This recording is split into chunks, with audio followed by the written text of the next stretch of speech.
Hey everyone, welcome to the From the Shadows podcast. I am your host, Shane Grove. And before we get into the episode tonight and maybe a little history and English or Spanish lesson, I don't know, we'll cross that bridge when we get to it. I just want to remind everybody that if you want to find out more about us or get a hold of us, you can go to Facebook and hit the From the Shadows podcast page, or you can go to our forum page, which is After the Shadows, where a lot of people hang out and throw some stuff up there for discussion. You can find me on Instagram at Shane Grove Author. You can find us on Instagram at From the Shadows Podcast, or you can do the old-fashioned way and go to www.fromtheshadowspodcast.com. Hit the contact button, send me an email. I promise I'll read it and get back to you. If you have an experience you want to share, that's a great way to get a hold of us and tell me about it. And because we'd love to have people on with their experiences and just hear about all kinds of interesting paranormal stuff, because that's what we're here for, to spread the word. And if you can't get enough, of just regular podcast, you can always go to our Patreon page and put up extra content. And, there's all kinds of commercial free stuff. Our episodes go up early. You can go check us out there. So without any further ado, I'm going to bring on the one and the only Rod Nichols from Bear County Bigfoot. Don't call me Bexar County. And we'll explain. So Rod is from Bear County in Texas, but it's spelled Bexar. So if you're going to go look him up on Instagram or anything, you better look it up as Bexar, but it's Bear County. Yep. Right. Okay. That's it. Yep. I made that mistake, and thankfully Rod corrected me, and we even did a deep dive into how somebody misspelled the name of a county. Yeah. And we found out what it was named after and who the actual original settlers of Bear County were in Texas. And if you want to win a Jeopardy question, you're going to have to get a hold of me and Rod after the show, because I'm not going to spill the beans. But we'll tell you who the original 55 settlers were of Bear County in Texas. Because I think we may be the only two that know right now, other than whoever checks Wikipedia. I think you're right. I think you're absolutely right. So, Rod, tell me, I know why you're on the show, but tell our listeners what's going on down there in Texas, where you're at, down there, and some of the history of cryptids down there, and what you're trying to accomplish with your research and studying of the subject. Yeah. So I'm in Bear County, which is the county that where San Antonio is in. So based out of San Antonio in Bear County. So hence Bear County Bigfoot. And for me, going back to, I think like a lot of other researchers, you got into it at an early age, or you had an interest in it at an early age. I think we when we talked on the phone, I was the kid at the at the book fair, going for the Bigfoot and the Loch Ness Monster books, and watching it, Leonard Nimoy's In Search Of and things like that. So I always had an interest in the subject and cryptids. And I always felt that there was something more out there. I didn't believe for a minute that we had gone through every nook and cranny of this continent, and we know everything that's in our forests, in our wilderness parks, all that stuff we don't know. So fast forward to adulthood here, and it's kind of interesting how I got into the subject, because it was something that it was a kind of a low point in my life. Honestly, I was on disability. I hurt myself at work, and I was on disability for like a few months. Like it was pretty rough, and I just started binge watching some videos from a guy that I think he's no longer around. I think it was Utah Sasquatch, or Utah Bigfoot, something like that. And I started watching his videos, and I was intrigued by what he was finding. Not only footprints, but wood structures. These wood structures that he was finding were just grand. They were, insane. I mean, we're talking about whole trees put together, with the root system still attached. I mean, all these crazy looking wood structures, and that just really resonated with me. And then I ended up watching all of his videos that night. I mean, just binge watch till like the wee hours of the morning. And the last video was something of him basically showing you his what he uses, or how he finds what we call trace evidence. Prints, wood structures, tree leans, tree bends, things of that nature, breaks.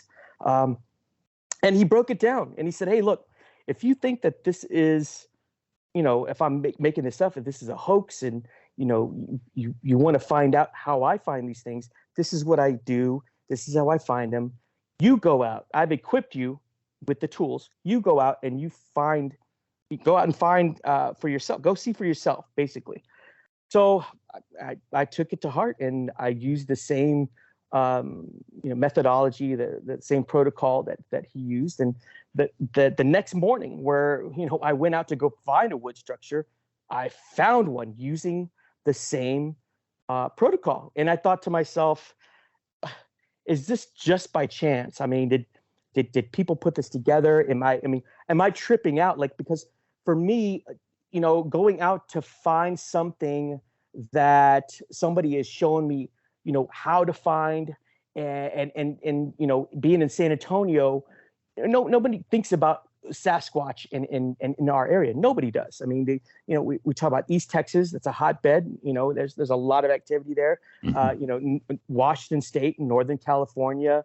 You've got those areas where it's going off there. Like it's a hotbed. So San Antonio, not so much. And so, when I found this wood structure, I thought, this is crazy. Somebody made this. Somebody put this together. Well, then I started examining the pieces, and they were good sized pieces. We're talking about 7-8 inches around.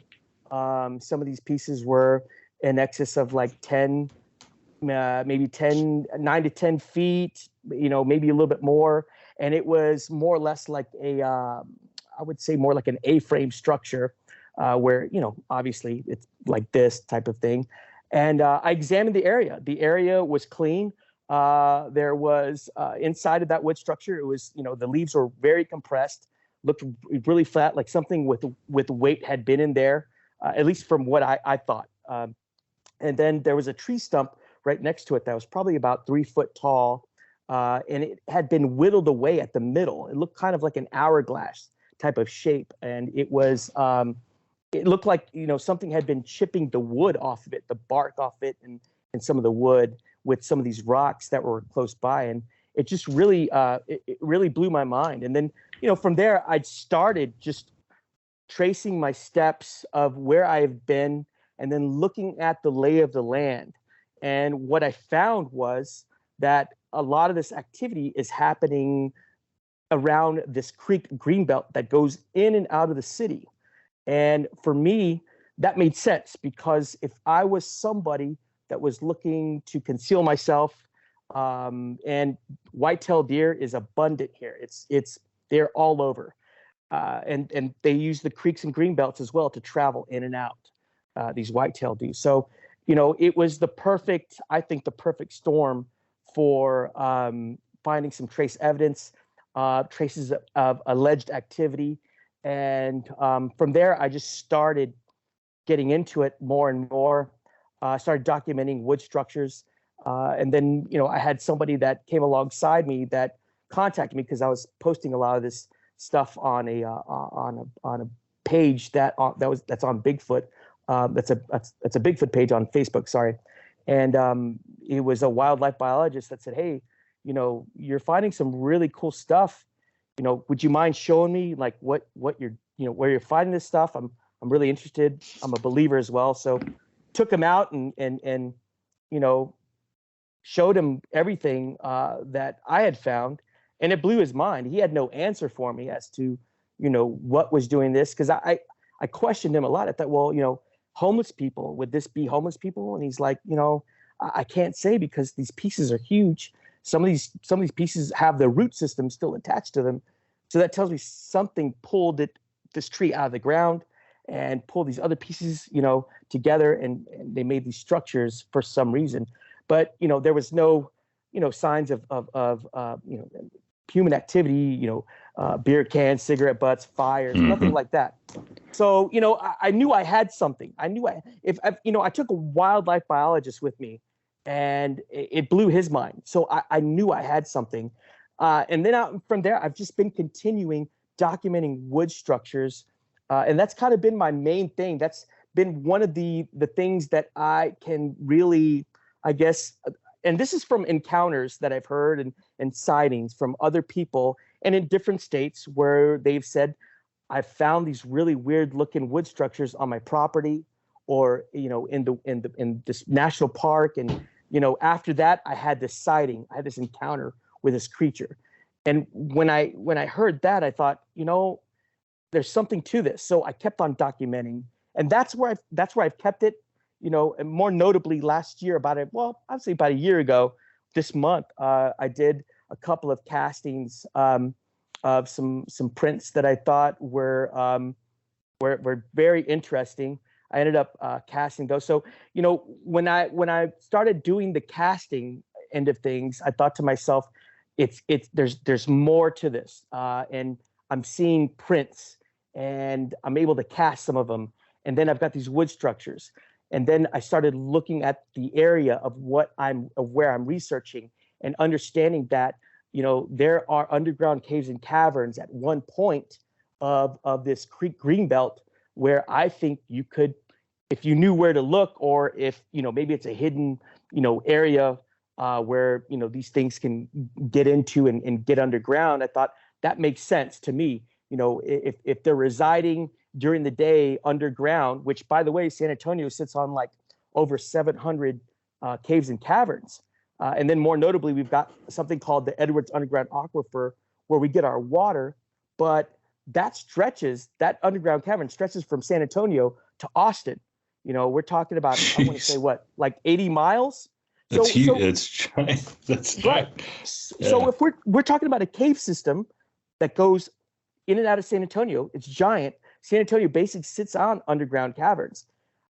I don't believe for a minute that we know everything about those underground caverns and cave systems. So that led me to believe that possibly these things would reside underground during the day, at night, come out, take these creek greenways, these creek green belts, in and out of the city, get their kill, whitetail. There's a water source about a mile away from me where this area is at. So you got your water source and you got your food source. So it made sense to me. So then now I started researching creek green belts in and around the area and the county. And then lo and behold, you've got these wilderness parks that are connected to them, where we've got wood structures. We've got some prints. We've got some things that are head scratchers, that are like, wow, this is interesting. What made this? Who made this? So, and that's been the bulk of my research. But really and truly trying to understand the why and the how, which I may never get to that point. I can only speculate. And that's the conclusion I came to, was that these creatures possibly are using these creek greenbelts to go in and out of the city with the water source close by, and then residing in these cave systems where they can be well concealed and well protected. And there we go. Well, so what makes, now there's got to be stories, there's got to be eyewitness accounts that are driving you to this, because if there weren't, you wouldn't just walk out into the woods and say, oh, there's a tree structure. It might be a bit, because, and that was what I wanted to ask first, was sure. What made you pick the area that you picked, or was that just the area that was closest to you and you thought you'd go out and give it a try? Yeah. And number two, I don't know how woodsy or outdoorsy of a person you were before. Were these things that you were now seeing because you had been educated by this other person, were they something that the whole time you've been seeing and never thought anything about?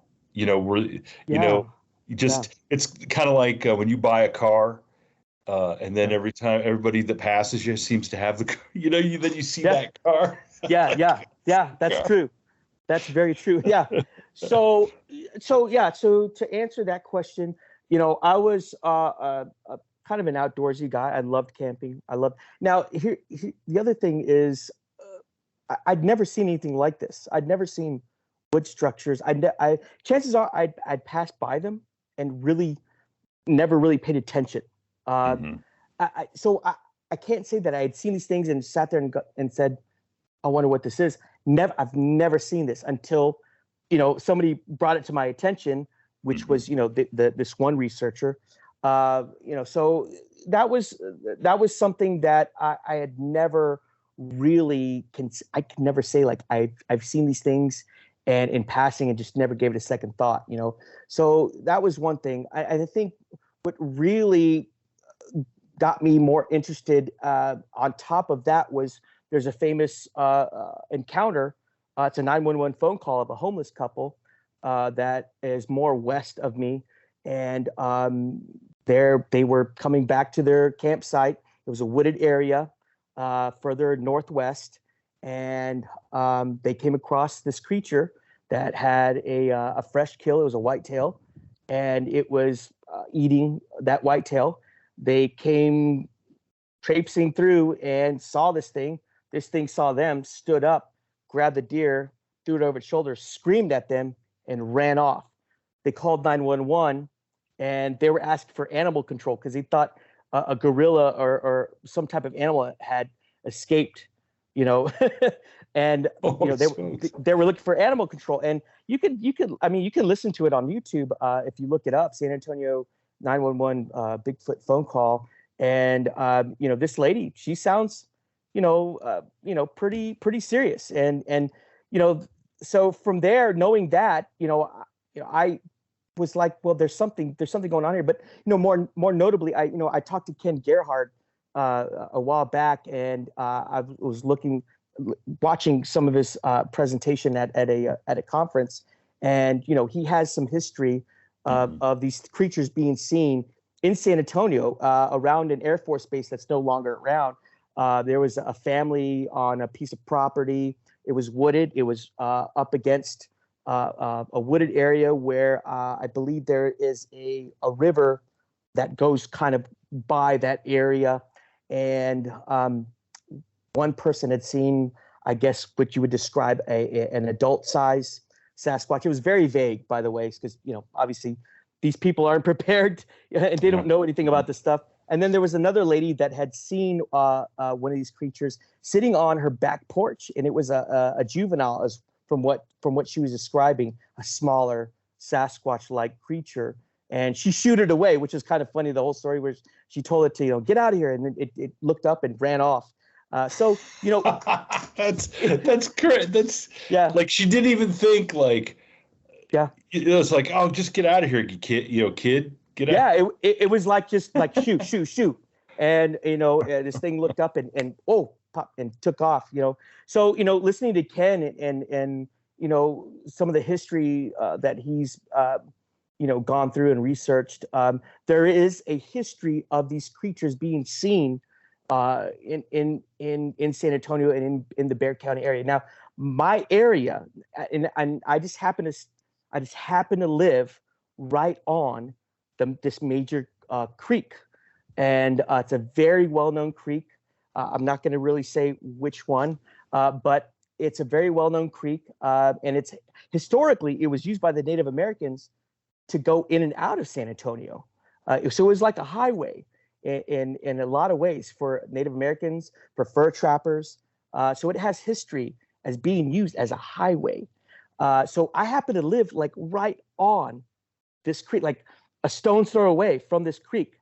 And there was something I wanted to tell you that this is way before I even got into the subject or field research. I was coming home from from a bar, living the single life, and coming home, and I lived in the same spot. I've lived here for almost 13 years. Uh, Came home, and it's about 1 o'clock in the morning, I would say, more or less, and shut the door. Was walking to my apartment, and I heard a lady, what sounded like a lady, screaming bloody murder. Like it sounded like this woman was being hurt, or she was hurt, or being attacked. And this happened like 2 or 3 times. The scream, and it was loud, and it resonated throughout the creek. And I stopped dead in my tracks, turned around, and I thought to myself, somebody's in danger. I need to go help. Started running over to that area where the screaming was going on, and maybe this sounds dumb or funny, but something told me, stop, don't go any further, don't go any further, go back, go home, don't go any further. I just had this overwhelming sense of like, not I didn't need to go any further, and I stopped, and I stood there, and I was like, no, I need to go back. This doesn't feel right. This doesn't feel right. So looking back on that, could it have been an alleged Sasquatch, some type of cryptid? Maybe, but it was very odd, and I'd never heard anything like it ever. And I've heard foxes. We've got some here. I've heard. I've been bluff charged by a few bucks, during rut season, and they make this snorting noise, and they make some noise as well. But this was different. It had lung capacity. It had longevity, and I'd never heard anything like that. So, thinking back to that time, I thought, man, maybe I had heard some type of cryptid. Although I can't prove it, it kind of fit the mold.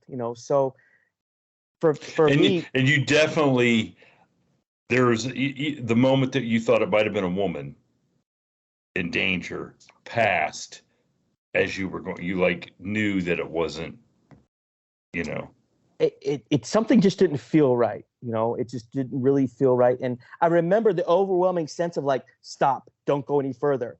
And I obeyed that. I didn't go any further. And that was and again, looking back on that, I'm glad I didn't. I don't know what would have happened. I know. And then fast forward about 3 years ago, I was starting my field research and starting to get into the subject. I couldn't sleep one night, and so I went on my back balcony, my back porch, and sat there. I live on a second story apartment, and I just kind of sat there and chilling, hanging out, and just enjoying the night. It was nice and cool, and I had heard something that sounded almost like I want to say it sounded like a siren, like a long woo, like just it lasted for 2 or 3 seconds. And I thought, I live in an urban area further north central in San Antonio. There is Wilderness Park, and I live right on this creek, and it's very heavily wooded. And I thought, down the street, that's got to be a fire truck or police or something, something of that nature. And I sat there and let's do it again. It happened 2 and 3 times, and I thought, this doesn't sound right to me. So immediately I jump up and I grab my phone and I start videoing, and I can hear it. I can hear it, and it's going off. And then I get close to the creek where the property ends and the creek starts, and something threw a rock from the creek towards me, but it ended up hitting a lamppost that was close by in front of me. So I just heard ding real loud. I thought, what the heck is that? And I thought, is a homeless person throwing stuff at me? What's going on? And I had heard again this loud, just like woo, like just really elongated, just real loud, and lasted for a couple of seconds. And at that point, I thought it would be good just to turn back and go back home. And that was something that stuck with me. And I thought, well, was it a person? Was it a fire truck? And who threw that rock at me? I don't know. So again, understanding some of the behavior of these creatures through listening to encounters and sightings. Rock throwing is one of them. The whoops that are, you've got the Ohio, Yeah. right? The The Ohio Ohio. call. Yeah. Yeah. And that's very long. It's a long howl, and something that I had heard was close to that. And so that was like, whoa, okay. So then, kind of early in that time of me getting started in my research, it made sense to me that this creek, there's something to this creek where it's got to be their highway. It's got to be their passage. And maybe that's why I'm finding these wood structures. Maybe that's why I heard what sounded like a woman screaming, or maybe that's why I heard those, long, whatever those vocals were. And, I continued to just kind of stick to those creek green belts for my research. And what these creek green belts do is that they connect a lot of these the wilderness parks that are alongside of them, where you've got a lot of deer, you've got a lot of thick wooded area. And here's the thing, there's no hunting in these parks, none. So, geez. So there's no danger of you being this creature and running into somebody with a gun. Right. That's hunting. That's hunting. There might be somebody out there with a gun to do something else, but maybe. there's no. I hope I don't run into him. So I don't. But I want to ask. So that howl. Okay. So I've heard the Ohio howl. I've heard other recordings like it. Okay, and I've talked to other eyewitnesses or ear witnesses who've heard howls. And like when I hear the Ohio howl, you could tell that is a ways off, or at least it seems like it's a ways off. Did the howl that you heard seem like it was a ways off, or did it seem a little bit closer than, across the creek in the woods or something? Because what I'm getting at is so was something communicating with something that was close enough to throw a rock at you? Sure. You know what I'm saying? Yeah, absolutely. So I feel like this was a little bit further away. And it could be possible that this was maybe communicating to another subject that happened to be close by, that ended up maybe throwing that rock at me. I want to say this was probably, it was further south. I mean, if I had to guess, maybe 250 yards, maybe 300 yards. I mean, not far enough for me because I can't see that far, obviously, and it's at night. So, I mean, I want to say it was somewhere in that area of the yardage that I just described. So, yeah, if further south, I think, and further away to something else, maybe. So obviously, so if it wasn't a person throwing a rock at you and it was one of these creatures, then the idea might be that they're communicating, and something saying like, "Hey, just go back in the house." Right. Like, and I obliged. I'm out. I'm not going to challenge you. Because let's face it, it's the fear of the unknown. Like, I mean, it's dark. You're out there, and while I would like to believe that in a night investigation, I would be like, yeah, let's go and let's do this. But you know what? What if I do run into one of these things, right? I mean, it's a totally different thing. From what I've heard, from people, talking about their encounters, the eyewitness, it's like, hey, everybody's got a plan until one of these things shows up. And it's the old Mike Tyson. Everybody's got a plan until they get hit in the mouth. Exactly. Well, exactly. Okay. So we talk about tree structures, and I've been out in the woods somewhat as a kid and stuff, and you see trees that get blown over and stuff, but nothing really looks like it's put together with a purpose. Okay. Sure. But when you start talking about a tree with a root system still attached to it. Yep. That is impressive, Yeah. because not only, maybe a tree gets uprooted, all right, from a storm or something like that. It happens all the time. Yep. But for you to move that tree with that root on it, even no matter what the size of the tree is, because, you're talking something that's 10, 20, 30 foot Yep. probably for a tree. That's an impossible task for a Yeah. regular person to do. I Absolutely. mean, I guess I shouldn't say it's impossible. It's unlikely. And it's Right. unlikely that if you had a choice, okay, in the woods as a man or a woman or some kids, and you wanted to make a tree structure, you're just going to find dead trees Right. and make them.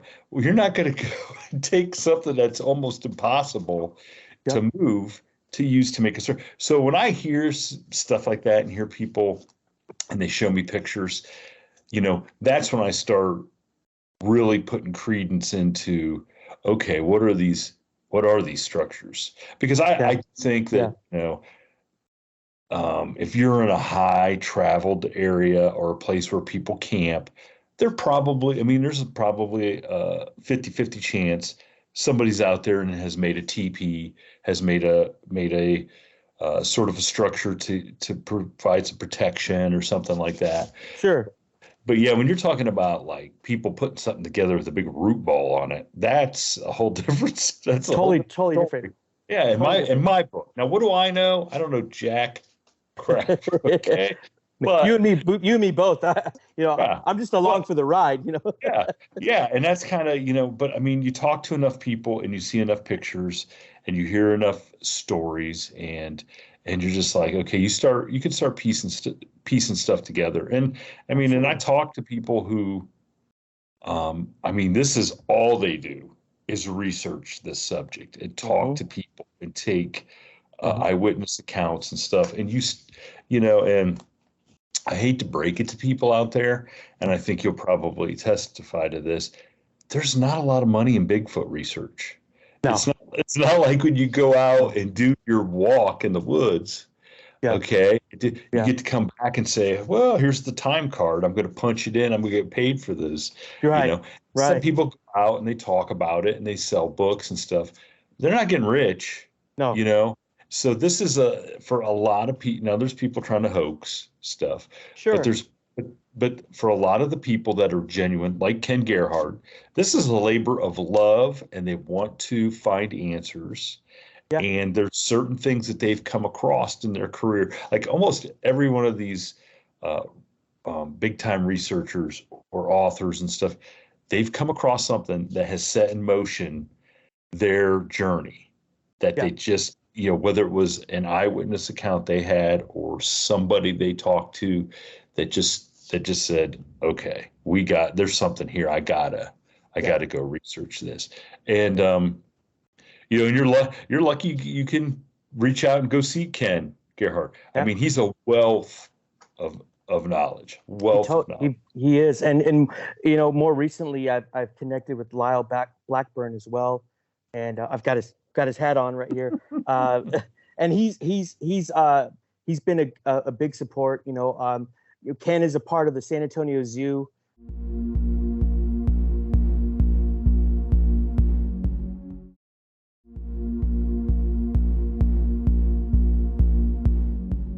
He does his presentation at the San Antonio Zoo, about the history of cryptids, things like that. And it's a really good, really neat presentation. So I got to talk to him a little bit about you know my research and things of that nature, and what's going on, and he was real supportive about what I do, and I mean I couldn't tell you that you know that means the world to me. It Mhm. means everything to me when somebody like that says, "Hey, Rod, I see what you're doing, and keep going." And so for me, like that was the ultimate, And then meeting Lyle Blackburn as well, and talking to him, and he's been a big support as well. So when those guys kind of give you that, like, "Hey, man." keep going, The old stamp of approval. Yeah, I mean, I feel like, okay, I've got something, because I feel like those guys, if that was something that they thought, hey man, like, they would probably tell me, hey, you know what, maybe it's, I don't know, maybe they tell me something different. I don't know, but being that they've been so positive about what I do, I'm that's all the ammunition and fuel that I need to keep going. So yeah, I mean, going into this subject, and being a field researcher, yeah, there's no money into it. It's all about the passion. Yeah. It's all about, whatever drives you into this and keeps you going. It's not about money. And I think that's kind of actually a cool thing, because, if it was, we'd have people just like capitalizing on this stuff, and and through the years there have been people that have tried to capitalize on it, and they set stuff back, quite a bit, and it's come to the point where I don't believe any photographic or video evidence is ever going to prove anything to everybody. You know what I'm saying? Yeah. Because I just think people are so jaded, and they're so guarded with what they are going to believe is genuine. And in fact, I had a former guest, he sent me some AI stuff that he did. And it's like, oh boy, when that stuff starts, showing up, yeah, I go, yeah. we're going to be in big trouble of, Absolutely. really, really trying to get to the point where people really, really believe stuff and take it. So now so how we kind of got into contact is you, while investigating Bigfoot, have sort of had, for lack of a better term, the veil peeled back a little bit, and there might be something else running around in Texas, Yes. in your area, that I don't think you were probably focused on, and that kind of maybe got brought to your attention. So do you want to kind of tell our listeners, like, what else is going down Yeah. there? So, I got in contact, just, on Instagram and social media, of course, with a podcast called Hey Strangeness, and that is run by Aaron Dees. Now, I connected with him because I had some UFO stuff that I had posted, and they went through it and analyzed it and talked to me about it, and he just became a good friend, and we just kind of stayed in touch, and then he was bringing me up to speed with what he was doing, and this had everything to do with the Dogman phenomenon, the Dogman cryptid. He let me know, hey man, I'm working on this book, and it's about the Dogman in Texas. And I thought, wow, okay, I've heard about this cryptid before, listening to numerous podcasts and things like that. So I never gave it a second thought. Again, it's kind of just one of those things where it's like, well, surely it wouldn't be here in San Antonio. You know what I mean? Just like people thought the same thing about Bigfoot, So I was out with my youngest daughter and my wife, and we were at a park that's a part of one of the areas that I've researched and I've been documenting. And this time I try to turn it off. Like, okay, we're here for fun. We're here to hang out with family. I'm not turning on the Bigfoot switch and start getting out there. You can't. I'm just going to tell you, you can't do that. You can't. You can't do that. I can't do it. So I can't go into any old building or old restaurant or anything without asking somebody, so what's the ghost story situation here? What's the history? And my wife's always like, would you stop? And then because then she knows she has to stand there for 10 minutes while people start telling me ghost stories. But it's like, you love it, because it just, all it does is adds to the layers of, there's stuff going on everywhere. Yeah. If you just keep your eyes open and your ears open, there's stuff going on everywhere. Yeah, there is. So with this particular time, this situation here, my youngest, we were in this field, and it was beautiful, and we were just kind of just walking around enjoying the the beautiful springtime air, and she found a series of prints, and she's like, "Hey, look, there's some prints right here. Look at them." And we started looking at them. I thought, it's people just walking around, and I started looking at the linear fashion.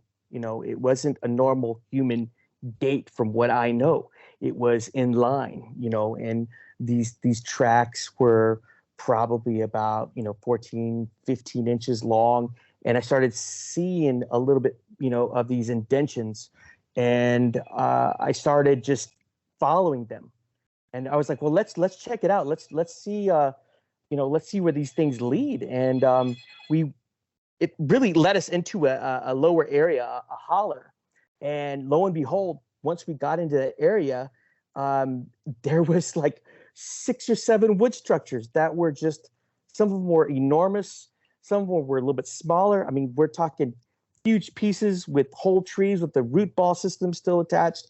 I was blown away. I was like, what? I've never seen this part of this area I thought I'd researched all of it. I didn't know anything about this. So we were marveling at all of these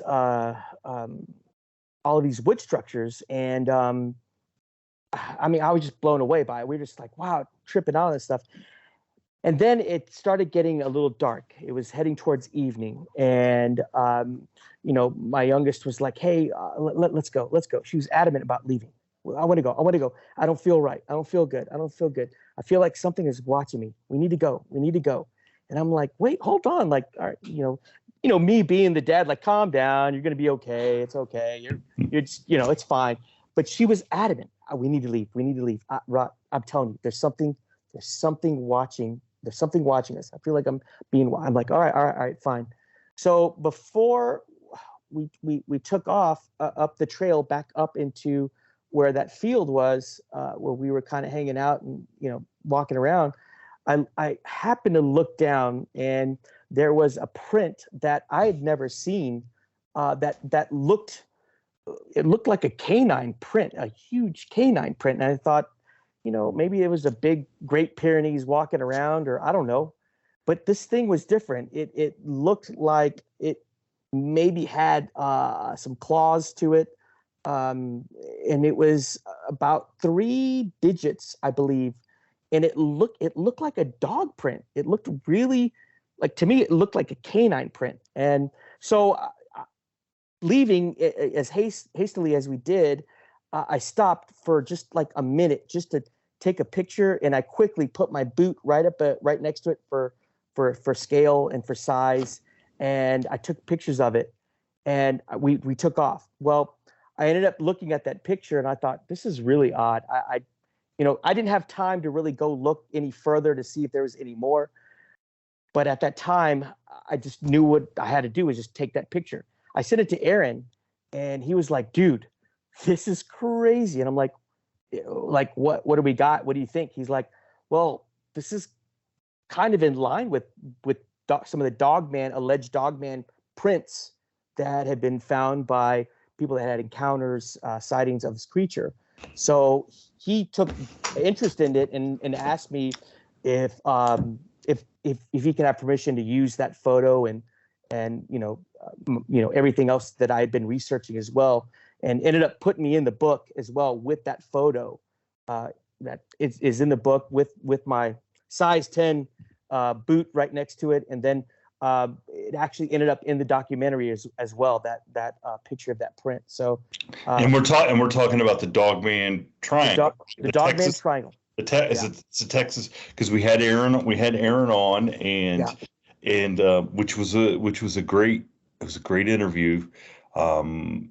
Anytime we're talking about Dogman, because it's very interesting to me, and the judge isn't here with me tonight, but yeah, because of his experience, it's such a, I don't know, it's a subject that really is weird, for lack of a better term. It's just weird to try to put in a box what this cryptid is, and then the fact, because I have heard from many people stories about Dogman and Bigfoot being in the same areas, Yeah. and that Dogmen actually run Bigfoot out of some areas. Wow. I've heard that. I have Wow. heard that, and that they have, and I think one of the, and I don't know how valid it is, but I've Sure. heard tales of the land between the lakes down Yeah. there, that is an area that was known to be Bigfoot and Dogman, Yeah. and that there was battles between Yeah. them. Now, I, you know, is that true? I don't know. Right. I Right. don't Yeah. know. I don't know. Yeah. But I can be honest with you. I don't know that I would want to run into a Bigfoot and a Dogman going at it. Yeah. Is there a situation in which you can imagine you'd want to walk into that, other than So, the fact that they'd be messing with yeah. each other and not mess with you? Yeah, no, and it's very interesting you say that because I think I had heard the judge's encounter when he was younger, right? Yeah. He Nice. ran from this creature. It paralleled him, correct? Is that Yeah. what? Yep. And he jumped in his buddy's pool. Our buddies. Just yeah, right. Yeah. Was that yeah? Yep. So Yep. I heard the encounter, and his encounter was with. I mean, it seems to me that these things are very sinister. They get a rise out of inflicting fear on its I guess prey or whoever they're trying to scare. And so some of the characteristics paralleling, flanking, that's kind of something that Sasquatch does. But I had heard an encounter where this gentleman had said that he had seen a Bigfoot and a Dogman working together, like the Bigfoot was Really kind of calling the shots, and the Dogman was, doing its bidding, I guess. Or I didn't really hear much of too many of the details, but the gist of it was this guy was, I think, a truck driver, and he stopped by a park and just kind of wanted to take in some of the fresh air and just kind of hang out and walk some trails. And I guess he had seen a couple of ladies farther out. And yes, do you remember that? I have heard that one. Yeah. Yes, and he was trying to get their attention, and they had no idea what he was talking. Okay, yes, that was like in Utah or Colorado. Where was somewhere? Yeah. So, yes. So to me, listening to that, I thought, okay, well, they're palling around, or one leads the other. I'm not sure, but I don't think I'd ever heard about a Dogman running Sasquatch out of its area, and I'm sure it's quite possible. These things seem like they thrive on fear. They thrive on inflicting fear. They're very sinister. The grinning, all of that stuff, and God forbid, somebody succumb to an attack of one of these things, which I've heard, both on both sides with Sasquatch and with Dogman, or at least people, may have thought that this was what this person had died from, was an attack from one of these creatures. But to me, finding that print and showing Aaron, it opened up something else. And now I'm thinking in terms of, not just Sasquatch, but I'm thinking in terms of Dogman. What am I going to run into this thing, in one of my areas?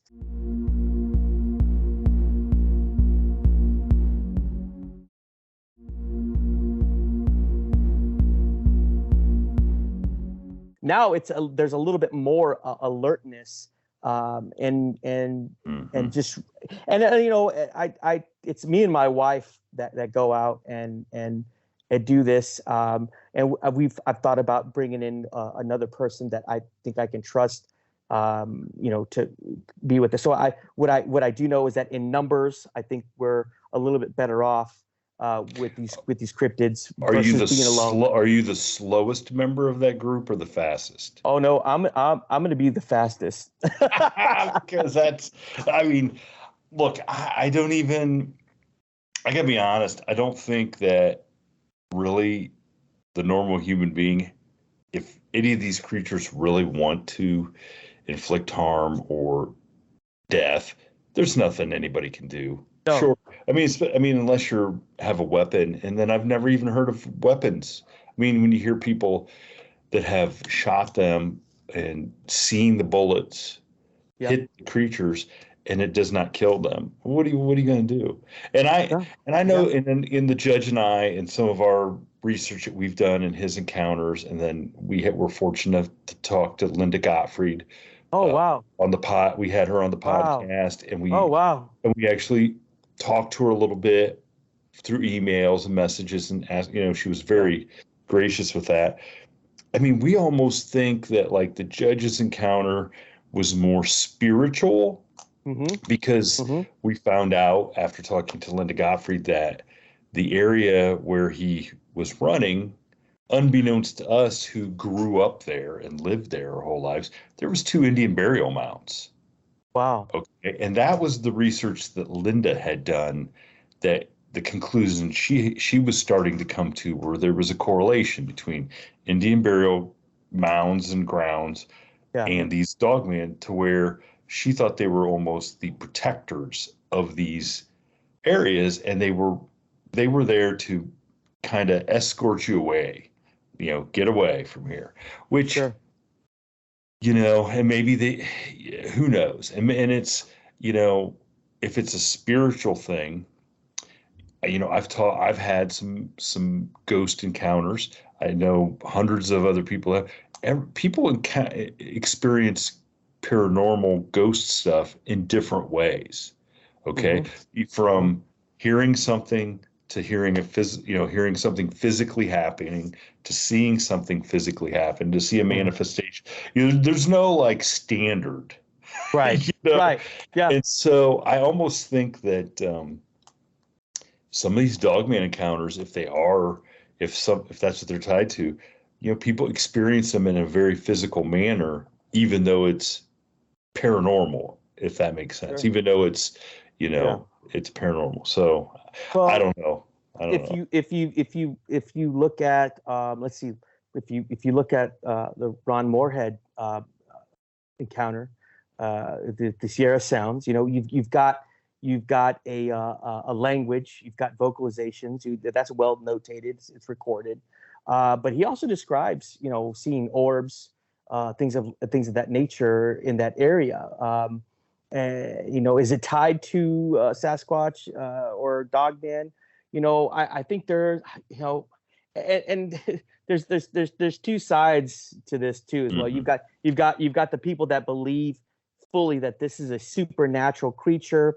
There's something paranormal to it, and then there's other people that believe that this is just an undiscovered ape that's just out there traipsing around. We just haven't caught up with it. Well, I can't believe necessarily that it's an undiscovered ape. I think we're dealing with something more, because it's very intelligent. In many places, I do believe it's more than just an ape. If it was just an ape, we would have one right now. I mean, as far as a public viewing type of, here's the creature, we've got it, it's on display, whatever, right? We would have one. That's what man does.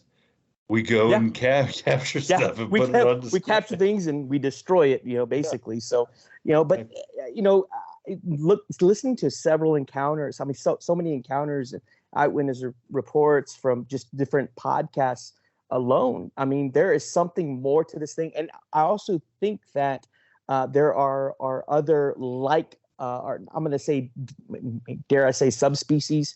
Some people have described it as looking like a chimp.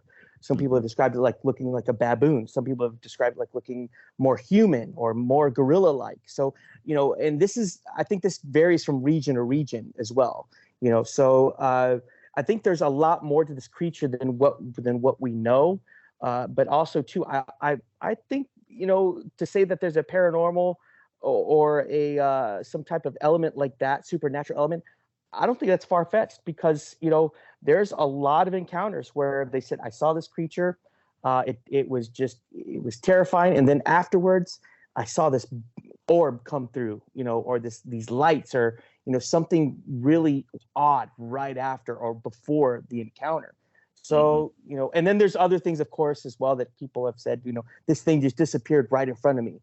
It was there, I saw it, and then it dissipated. Like, where did it go? Well, it's interdimensional, it's this and that. So, I think there's a lot more than what we think there is to it. And also, I think this is a little bit off the subject of the paranormal end of things. I don't believe that you necessarily have to go out into a remote part of nowhere to discover any evidence of this creature. I think these things are very opportunistic. I know I've heard a few encounters of them dumpster diving. I've heard encounters of these creatures in urban areas, but they're all based on creeks and greenways. It makes sense. It's a highway. It's a passage. So, I get a lot of pushback from people, in my group or, in anywhere on social media. Of course, you're going to get that. But the thing is, like, there's no way it would come close to, urban areas or people. And I'm like, you don't know that. I don't know that. We're talking about something, if a bear will walk up into somebody's back porch and get in their hot tub, okay? Yeah. Can't tell me that something that's even more intelligent absolutely won't come up and, like you said, take an opportunity to get a free meal. I mean, absolutely. Look, guys go out hunting all the time and don't shoot a deer. So imagine how hard it is to catch a deer with your bare hands. Absolutely. Okay. Yeah. So absolutely. there might be a time where like somebody's like, God, I missed my opportunity. I'll see if somebody threw away some pizza, or if there's some, I mean, and that might be the human nature part of them too. Absolutely. Is I'm going to take it easy tonight, and to, and I wouldn't blame them at all, but I do think, like I said, nobody knows, but the people that want to draw a hard line, over Bigfoot or Dogman or anything paranormal, explains a lot why people can't agree on religion or politics or anything else. Yeah. I mean, it's the same thing, right? Almost, right? It's like how dare you, so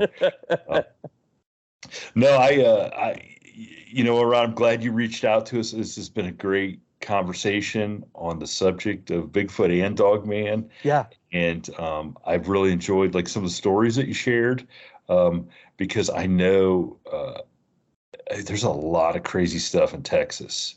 And I think as you start peeling back the layer, because I think Texas is a place, and I've never been there, but the people in Texas seem to be like they're the kind of people that are going to see stuff and they're just going to be like, nah, I'm not.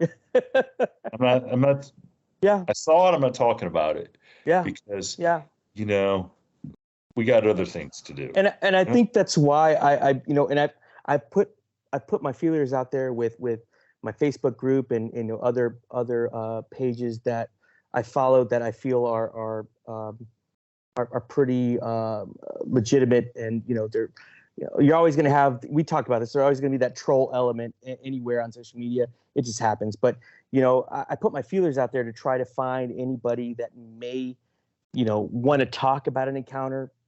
And one thing I do understand is that people that do encounter one of these creatures, there is some PTSD that comes along with it, because you're talking about something that shouldn't exist, and here they are staring at this creature that shouldn't exist, and they're trying to rationalize it, and there's no way to rationalize it, and it leaves an imprint in their life that isn't positive in a lot of ways. And so for them, if they're professional people, police, doctors, there's whatever, they're not going to come out and just say, yeah, this is what I saw, and blah blah blah, because there's a lot at stake professionally, and as a human being too, so it's tough, and I do realize that, and hopefully I'll have people that will maybe come forward and want to talk about this without any judgment, without any ridicule, so I'm hoping that happens, at least one or two people, because I really feel like what I'm doing is I think it's a minuscule part of the puzzle, number one, but I also hope that even when I'm long gone and all my documentation is out there, that it will help further the cause a little bit more and shed maybe a little bit more light as to the behavior and the characteristics of these creatures and why they do what they do, and that's just the way I look at it. I'm contributing to the bigger picture, hopefully, so but yeah, I do realize that people are very well guarded about their encounters and don't want to talk about it, and rightfully so. I don't blame them one bit, Yeah. So yeah, and we had that discussion. I mean, I just got talked to yesterday at the fair. I told you the fair's coming on. I'm at the county fair. Oh A yeah, guy yeah, I supremely trust comes up to me and he says, "Hey, I got somebody who's got something that he should tell you, but he goes, it happened while he was on his job, and when he took back what happened with evidence to the people that he worked for, they said, no, stop talking about it if you want to keep your job." Yeah. And I'm like, what? And he goes, yeah. He goes, so you tell me why. And he goes, so I don't know if he will be able to come on and are willing to come on and talk to you. And I'm like, yeah, oh my gosh, but that's a big, huge piece of the puzzle of why why people are getting shut down from different aspects of the country. right. Or other entities that are like, hey, look, you saw a bear. No, I didn't see a bear. No, you saw a bear. Okay, I saw a bear, So I keep, I'm like you, I keep hoping, I talk to these people, at least I want to talk to this gentleman off the air, just to hear his experience so for me, I can fit it in the puzzle.